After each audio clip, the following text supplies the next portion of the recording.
नमस्कार बंधुरा आबार चले एसेছি আরেকটা নতুন ভিডিও নিয়ে তোমাদের সামনে। দেখো ছোট ছোট কতগুলি গার্ডার নিয়ে নিয়েছি, তার দিয়ে একটা প্রজাপতি বানাবো। প্রজাপতির মতো একটা ফুল বানাবো। দেখো কিভাবে বানাচ্ছি, দেখো তিনটে গার্ডার পরপর সেলাই করে নিচ্ছি। এই যে পেজ দিয়ে দিয়ে এইটা দু পেজ দিয়ে দেবো, দিয়ে আবার মুখটা ভালো করে সেলাই করে আটকে দেবো। তো তোমরাও চাইলে এরমভাবে বাচ্চাদের জন্য বাড়ি বসে সুন্দর একটা চুল বাঁধার গার্ডার বানিয়ে বাচ্চাকে পরিয়ে দিতে পারবে। দেখো পিছনে আরেকটা গার্ডার সেলাই করে দিচ্ছি, সেমভাবে সেলাই করা হয়ে গেল।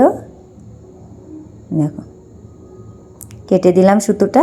এবার উপরে একটা মুক্তপুঁথি যেগুলো আছে তাই একটা লাগিয়ে দেবো। এই যে মুক্তপুঁথি নিয়েছি, আঠা নিয়েছি, আঠা দিয়ে পুঁথিটা আটকে দেব।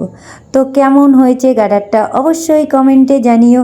আর এরকম সুন্দর সুন্দর ভিডিও দেখতে চাইলে আমার অ্যাকাউন্টটাকে ফলো করতে হবে। তো আর ইউটিউব থেকে দেখলে সাবস্ক্রাইব করতে হবে। চলো টাটা।